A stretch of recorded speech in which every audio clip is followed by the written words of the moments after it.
मनोहर जी जल्दी जल्दी बिस्तर पर छूट गई पेशाब को साफ करने में लगे थे ताकि बहू बेटा ना देख ले।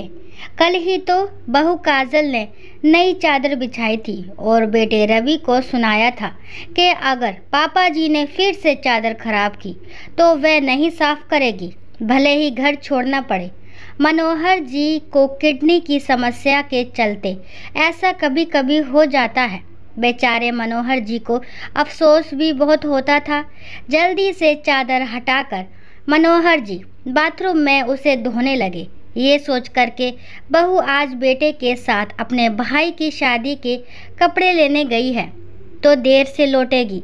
भूख भी लग रही थी पर मन का डर उनके हाथों को तेजी से काम करने को कह रहा था। चादर भीगने के बाद उठाई नहीं जा रही थी और उनकी सांसें फूलने लगी। तभी उन्होंने सामने अचानक बेटे बहू को खड़ा पाया। वे बस इतना बोले, बहू अब नहीं होगा, मैंने साफ कर दी है। बेटे रवि ने अपने पिता को सहारा देकर कुर्सी पर बैठाया। बहू ने नाराजगी से कहा, देख लो फिर तुम्हारे पिता ने बिस्तर खराब कर दिया, कितनी बदबू आ रही है, इन्हें अस्पताल में भर्ती करवाओ। रवि ने बहू को शांत करते हुए कहा, तुम अपने मायके जा सकती हो। उस बाप को कैसे छोड़ सकता हूँ जिसने मेरी पैंट तक साफ की थी जब मैं कच्चे में पोटी कर देता था।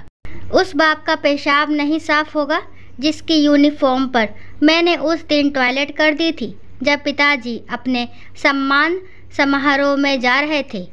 रवि ने अपने पिता को संभालते हुए कहा, चलिए पापा, आप कितने गीले हो गए हैं, ठंड लग जाएगी, आपके लिए चाय बनाता हूँ। बेटे ने दीवान से नई चादर निकालकर बिस्तर पर बिछाई, मनोहर जी को बिठाया, उनके कपड़े बदले और अपने हाथों से चाय पिलाने लगा। मनोहर जी के कपकपाते हाथ बेटे के सिर पर आशीर्वाद देने के लिए आ गए। उनकी आंखों से आंसू बह निकले जिन्हें वे धोती के कोने से पोंछते जा रहे थे। उन्होंने अपनी पत्नी की तस्वीर को देख मन ही मन कहा, देख ले बिमला, तू कहती थी मैं चला जाऊंगा तो कौन ख्याल रखेगा मेरा। हमारा रवि देख कैसे तेरे बहू की सेवा कर रहा है। दरवाजे पर खड़ी बहू काजल भी पश्चाताप के आंसू बहा रही थी। इस घटना ने उसे एहसास दिलाया कि परिवार का हर सदस्य चाहे कितना भी कमज़ोर क्यों ना हो, अपने स्नेह और सम्मान के हकदार होते हैं। अब दूसरी कहानी, स्नेह भरी ममता। घर से बाहर निकलते ही सबसे पहले मैं इधर उधर देखता था, कहीं गली में या अपने दरवाजे पर लक्ष्मी मौसी तो नहीं खड़ी। लक्ष्मी मौसी हमारे पास ही 2 घर छोड़कर रहती है।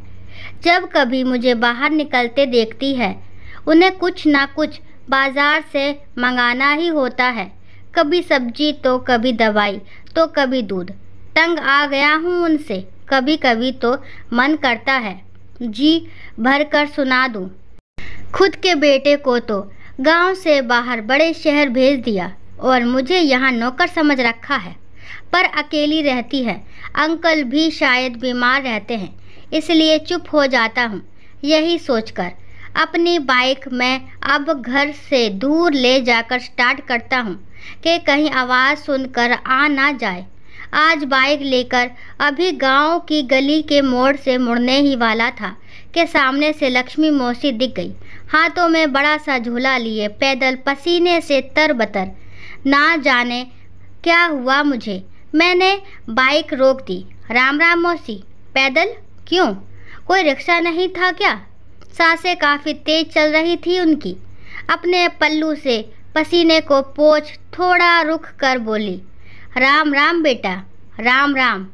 वो रिक्शा वाला ज़्यादा पैसे मांग रहा था। झोले को किसी तरह बामुश्किल उठाकर वह फिर चलने को हुई। उन्हें इस हाल में देख मैं पसीज गया। लाओ मौसी, मैं ले चलता हूँ।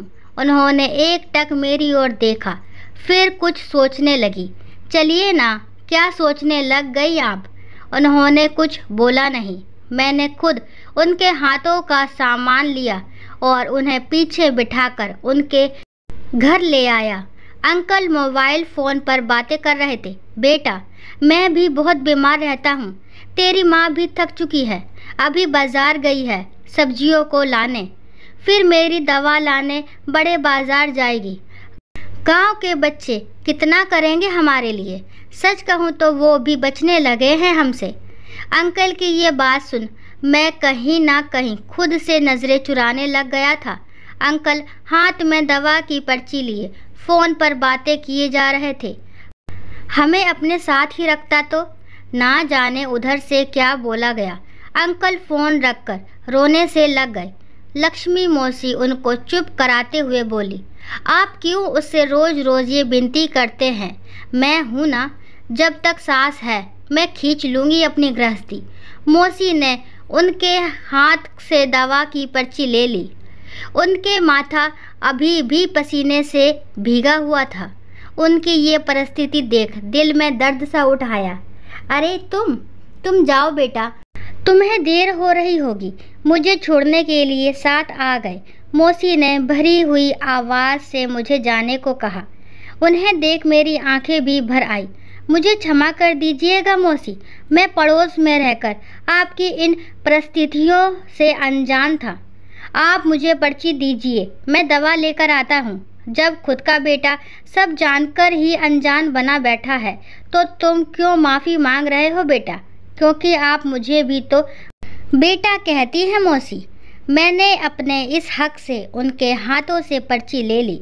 उन्होंने भी मेरे माथे को चूम अपना हक जता दिया। दोस्तों, बड़े बुजुर्ग कहते थे मौसी अर्थात माँ जैसी। जब मौसी आपको स्नेह और ममता देने में माँ बन जाती है तो आप किसी मौसी, चाची, आंटी जी के बेटे क्यों नहीं बन सकते? जब कोई आपको बेटा कहता है ना, तो आपके अंदर उन्हें वो आदर, सम्मान और कुछ आशाएं दिखाई देती हैं। आशा है एक दूसरे के प्यार, सम्मान और स्नेह भरी ममता को समझते हुए आप भी इन सभी बने रिश्तों का सम्मान करेंगे। दोस्तों, आशा करती हूँ ये कहानी आपको ज़रूर पसंद आई होगी। अगर कहानी पसंद आती है तो प्लीज़ मेरे चैनल को लाइक, शेयर, सब्सक्राइब करना ना भूलें और इस कहानी के बारे में आपके क्या विचार है कमेंट बॉक्स में ज़रूर बताएं। और कहानी को लास्ट तक सुनने के लिए थैंक यू। राम राम, राधे राधे।